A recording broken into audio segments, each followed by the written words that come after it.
के Hormuz strait पर तनाव के बीच अमेरिका और ईरान के बीच एक बार फिर से जंग शुरू हो सकती है।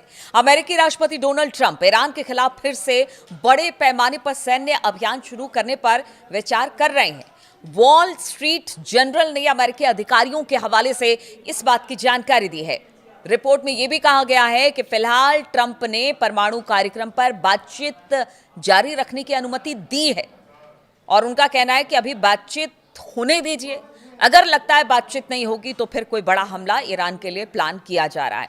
अब देखिए फिर धीरे धीरे आज बुधवार हो गया और बहुत जल्द अब शनिवार रविवार भी आ रहा है, उसके बाद फिर सोमवार आएगा और फिर वही बात, हमला होगा और इस तरह की खबरें आएंगी और उसके बाद फिर ये कहा जाएगा कि नहीं सब कुछ ठीक है, बातचीत में हम आगे बढ़ेंगे। तो ये अमेरिका क्या कर रहा है? और अगर वॉल स्ट्रीट जर्नल की ही बात की जाए तो देखिए ये अमेरिकी अखबार है और उस हिसाब से खबर छापते हैं और ये कहीं ना कहीं बाजार के सेंटिमेंट को भी एक तरह से समझाने की कोशिश होती है। आप भी अच्छी तरीके से समझते हैं जो दर्शक हैं हमारे कि क्या इस वक्त अमेरिका कर रहा है। हाल के दिनों में ट्रंप ने रक्षा मंत्री पीट हेग्सेथ और ज्वाइंट चीफ ऑफ स्टाफ के चेयर जनरल डैन केन के साथ और हमले करने की संभावना पर चर्चा की है। इस बातचीत में इस बात पर गौर किया गया है कि क्या वॉशिंगटन को कूटनीतिक रास्ता छोड़कर बड़े पैमाने पर हमले फिर से शुरू करने चाहिए।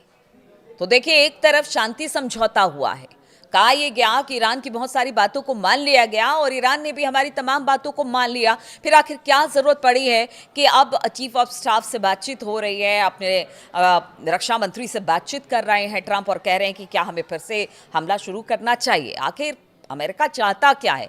क्या इस पूरे रीजन में वो स्थिरता नहीं बनाना चाहता है या इसके पीछे की कोई और वजह है?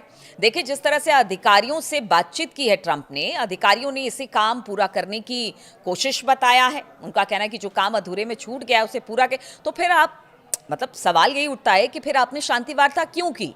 फिर इतना लंबा चौड़ा नाटक आपने क्यों किया कि हाँ समझौता हो रहा है और सब कुछ ठीक हो जाएगा, हम जब चाहेंगे यहाँ से अमेरिकी सेना पीछे कर लेंगे और शांति हो जाएगी रीजन में? क्योंकि अब तो उनके अधिकारी भी कह रहे हैं कि जो काम हमने पीछे छोड़ दिया उसको पूरा करना है। इसका मतलब क्या है?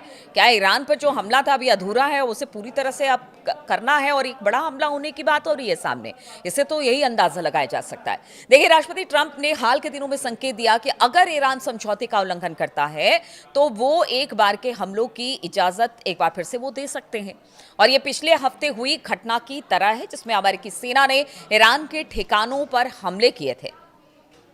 तो आप देखिए कि बार बार वो कहते हैं कि अगर ईरान नहीं माना, अगर ईरान नहीं माना, अगर ईरान नहीं माना, तो इसके बाद क्या होगा? तो अभी भी यही स्थिति है। ईरान आपकी बात मानता नहीं है। आप जो कहते हैं, ईरान कहता है कि हमने तो ऐसा कहा ही नहीं, तो ईरान तो अब भी नहीं मान रहा है। फिर आप क्यों चुपचाप बैठे हुए हैं? क्या वजह है इसके पीछे? देखिए WSJ की रिपोर्ट के मुताबिक ट्रंप ने अभी तक कोई फैसला हमले को लेकर फिलहाल तो नहीं लिया है, लेकिन उन्होंने अपने सहयोगियों से कहा है कि वो बातचीत को और समय देने के लिए तैयार हैं ताकि एक संभावित न्यूक्लियर डील को आगे बढ़ने के लिए जगह मिल सके। यानी वो बातचीत भी करना चाहते हैं और साथ साथ कहते हैं कि हमला भी करेंगे। बातचीत और हमला साथ साथ, यानी युद्ध और बातचीत साथ साथ कभी नहीं हो सकती है। आपको इस माइंडसेट के साथ उतरना है कि शांति के लिए ही आपको बात करनी है। आप बार बार धमकी देते हैं बातचीत नहीं तो हमला होगा, बातचीत नहीं है। आपके कहीं ना कहीं दिमाग के कोने में है कि हमें ईरान पर हमला करना है और ऐसा ही लग रहा है बार बार ट्रंप की बातों से और जिस तरह से अमेरिका हमला करने की बात कहता है। तो रिपोर्ट में कहा गया है कि ट्रंप ने तर्क दिया कि हमलों का पूरा दौर डिप्लोमेसी को कमजोर कर सकता है। इससे ईरान के न्यूक्लियर प्रोग्राम को खत्म करने में वॉशिंगटन के सामने मुश्किल आ सकती है।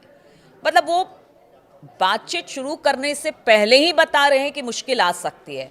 यानी उनके मन में पहले से है बातचीत नहीं तो फिर हमला होगा। अरे पहले बातचीत तो करिए, बातचीत में कोई हल निकालने की कोशिश करिए, क्योंकि हमला तो आपके और इजराइल की तरफ से ईरान पर हुआ था और ईरान कहता रहा कि हम ठीक है, उनके पास इतना इनरिच्ड यूरेनियम है कि वो जब चाहे वो परमाणु बम बना ले, परमाणु हथियार बना ले।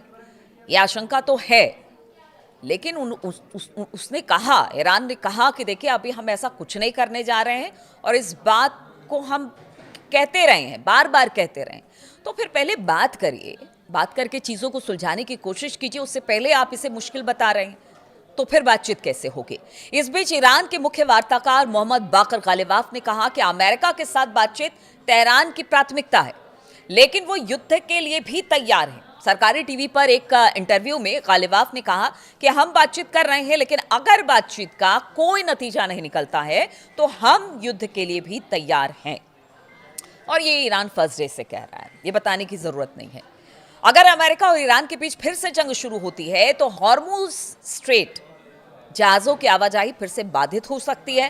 फरवरी के आखिर में अमेरिका और इसराइल के हमले के बाद ईरान ने हॉर्मुज स्ट्रेट के अहम ऊर्जा जलमार्गों को बंद कर दिया था और हमने देखा था किस तरह से दुनिया भर में तेल और गैस की आपूर्ति पर असर पड़ा था। इसमें भारत भी एक बड़ा खरीदार है।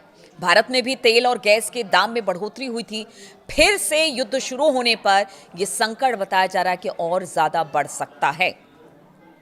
तो आप देखिए कि अब स्थिति इस तरह की है कि इसको बहुत अच्छे तो नहीं कही जाएगी, क्योंकि कभी भी यहाँ पर बारूद के ढेर पर ये बातचीत है और कभी भी चिंगारी सुलगी और आप समझिए एक बड़ा आग इस पूरे रीजन में। तो पिछले महीने अमेरिका और ईरान के बीच समझौता ज्ञापन पर हस्ताक्षर करने के बाद इस अहम जलमार्ग से कमर्शियल जहाजों की आवाजाही फिर से शुरू हुई है। हालांकि पिछले हफ्ते इसके प्रबंधन को लेकर अमेरिका और ईरान आमने सामने आ गए थे और इस दौरान ईरान ने कमर्शियल जहाजों को निशाना भी बनाया था, जिसके बाद अमेरिकी सेना ने ईरान पर बमबारी की। ईरान ने भी पलटवार करते हुए कतर और बहरीन समेत खाड़ी के जितने मौजूद अमेरिकी ठिकाने थे उन पर मिसाइल और ड्रोन से हमला किया और आप समझिए कि इसके बाद स्थिति क्या बन गई थी। लेकिन अभी कहा जा रहा है कि नहीं, ठीक है, इस पर भी बातचीत करेंगे। अब बातचीत कहाँ कहाँ होगी और बातचीत के बाद अगर इस तरह के हमले हो रहे हैं तो फिर आप समझिए कि ये बातचीत नहीं है। ये एक तरह से कह लीजिए कि आपकी कोई गलती पकड़कर हमने हमला किया, हमारी कोई गलती पकड़कर आप हमला कर रहे हो, तो इसमें शांति तो कहीं दिखाई नहीं दे रही है। इसीलिए पूरी दुनिया में इस रीजन को लेकर और खासतौर पर अमेरिका और ईरान के रुख को लेकर ऊहापोह की स्थिति है। कोई झुकने को तैयार नहीं है, कोई अपने कदम पीछे हटाने को तैयार नहीं है, लेकिन स्थिति पूरी दुनिया में से लेकर टेंशन भरी है, क्योंकि सबसे ज़्यादा तेल और गैस की सप्लाई यहीं से होती है। और ऐसे में बताया ये जा रहा है कि अगर अमेरिका का रुख यही रहा तो फिर आगे आने वाले दिनों में भी शांति नज़र नहीं आती है। ठीक है, थोड़े दिन के लिए युद्ध विराम होगा, शांति समझौता होगा, फिर हमला होगा, लेकिन ये इसका कोई हल नहीं है। अमेरिका को चाहिए कि अगर आप कहते हैं कि आप पूरी दुनिया के एक तरह से रहनुमा हैं, तो फिर आप बात करिए ना, आप बात करिए, कोई हल निकालिए। जब आप ही अपने मुद्दे से डिरेल हो जाते हैं तो फिर किससे क्या उम्मीद की जा सकती है। और ईरान का तो कहना सही है कि आप हमला करेंगे तो हम आप पर हमला करेंगे, क्योंकि उनको भी अपने लोगों की रक्षा करनी है और जो उनके फेवर में है वो हर देश चाहता है, सिर्फ ईरान ही क्या, हर देश चाहेगा कि जो उनके फेवर में ही चीज़ें हो वो उस पर बातचीत करेगा। चलिए, इस पर आगे क्या होता है ये तो देखेंगे कि आगे आने वाले दिनों में क्या हो रहा है, क्योंकि रोजाना कोई ना कोई अपडेट यहाँ से निकलकर सामने आती है। लेकिन एक दूसरी खबर आपको बताते हैं। जिस इजराइल और जिस बीवी की बात हमेशा से ट्रंप करते रहे हैं, अब वही बीवी ट्रंप और अमेरिका को लेकर बड़ा बयान दे रहे हैं। जी हां, इजराइल के प्रधानमंत्री बेंजामिन नेतन्याहू ने एक कार्यक्रम के दौरान अमेरिका के ऊपर से निर्भरता खत्म करने का ऐलान कर दिया है। इजरायली पीएम ने कहा कि मैं अमेरिकी मदद बंद करना चाहता हूं और ये एक तरह से खैरात या वेलफेयर जैसी है, मुझे ये नहीं चाहिए। मैं चाहता हूं कि ये प्रक्रिया इसी साल शुरू हो जाए। नेतन्याहू ने कहा कि हमारी प्रति व्यक्ति जीडीपी $67,000 है। हम जल्द ही $1 ट्रिलियन की अर्थव्यवस्था बनने वाले हैं। हमारी अर्थव्यवस्था अब छोटी नहीं रह गई है। अमेरिका से मिलने वाली जीडीपी के एक छोटे से हिस्से के लिए हम खुद ही फंड का इंतजाम कर सकते हैं। इजरायली प्रधानमंत्री का यह बयान उस वक्त आया है जब डोनाल्ड ट्रंप के साथ ईरान युद्ध पर उनका मनमुटाव काफी दिन बढ़ गया है। हमने देखा भी पीछे कि किस तरह से उन्होंने बेंजामिन नेतन्याहू को डांट फटकार लगाई, फिर लेबनान के मसले पर बैठकर समझौता कराया, उनकी बातें नहीं मानी गई, समझौते में उनको शामिल नहीं किया गया। तो ये दूरियां लगातार ट्रंप और नेतन्याहू की बढ़ती चली जा रही है और ऐसे में ये बयान डोनाल्ड ट्रंप ने कई बार नेतन्याहू की सार्वजनिक आलोचना पीछे कुछ दिनों में की है। यहां तक कि कह दिया कि नेतन्याहू वही करते हैं जो कि वो कहते हैं। इससे पहले भी इजरायली प्रधानमंत्री ने अमेरिकी सैन्य सहायता को चरणबद्ध तरीके से खत्म करने और इजरायल को आत्मनिर्भर बनाने की बात अमेरिकी समाचार नेटवर्क CBS न्यूज से की, जो उनके प्रसिद्ध कार्यक्रम है 60 मिनट्स, उसके दौरान।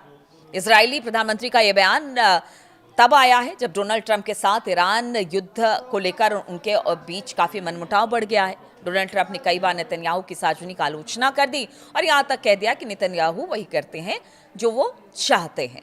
अब देखिए, पीछे की जो स्थिति हम देखें, इजराइल को लगता है कि अमेरिका अपने हित के लिए इजराइल के हितों को ताक पर रख देता है और वहाँ के जो लोग हैं इजराइल के, वो भी यही कह रहे हैं कि आप अब अमेरिका के कहे में ना जाए, जो देश के हित में है वो करें। अब ऐसे में ये बयान क्या मायने रखता है? क्या वाकई ऐसा होगा कि नेतन्याहू अमेरिका से जितने भी जो सैन्य सामान खरीदते हैं या जो मदद उनको मिलती है वो बंद कर देंगे?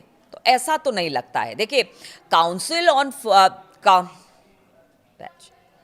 काउंसिल ऑन फॉरेन रिलेशन की रिपोर्ट के मुताबिक अगर बात की जाए तो अक्टूबर 2023 में गाजा युद्ध के दौरान अमेरिका ने आपातकालीन पैकेजों के जरिए इजराइल को 16 अरब से 22 अरब डॉलर से ज्यादा की अतिरिक्त सैन्य मदद पहुंचाई थी। इसलिए सैद्धांतिक रूप से इजराइल दावा कर रहा है कि वो अमेरिकी खैरात के बिना जिंदा रह सकता है, लेकिन व्यवहारिक तौर पर अमेरिकी बैसाखी से उतरना मुश्किल ही नेतन्याहू का लगता है। अब ऐसे में ये तल्खी और बढ़ेगी, क्या होगा? या फिर ठीक है, अब देखिए दोनों एक ही कौम से आते हैं और बहुत ज़्यादा करीब हैं। ट्रंप भी कहते हैं कि इजराइल हमारा फ्रेंड है, नेतन्याहू को अपना दोस्त बताते हैं। ऐसे में ये जो तल्खी है वो बढ़ेगी या फिर सब कुछ ठीक कर लिया जाएगा ट्रंप और नेतन्याहू, या नेतन्याहू अब चाहते हैं कि अब अमेरिका का दखल ज़्यादा ना हो इस पूरे रीजन में? अगर बात की जाए अरब मुल्कों में या ईरान को लेकर, जो वो सोचता है, लेबनान को लेकर वो सोचता है वो फ्री हैंड हो जाए, इस बात से अलग हटके कि अब अमेरिका की फंडिंग नहीं चाहिए। लेकिन क्या ऐसा होगा कि बिना अमेरिका के फंडिंग पे जो इजराइल है उस रीजन में टिक पाएगा? ये बड़ा सवाल है, भले बयान नेतन्याहू कुछ भी देते रहे। तो देखिए, 2-3 अपडेट्स हैं, लगातार अपडेट्स वहाँ से आती रहती है, मैं आप तक पहुँचाती रहती हूँ। बहुत बहुत शुक्रिया मेरे साथ इस वीडियो में शामिल होने के लिए। और आपको इन सब मुद्दों पर क्या लगता है, अपनी राय ज़रूर दें, क्योंकि आपकी राय का इंतज़ार रहता है, आपके कमेंट का इंतज़ार रहता है। बहुत बहुत शुक्रिया मेरे साथ जुड़ने के लिए।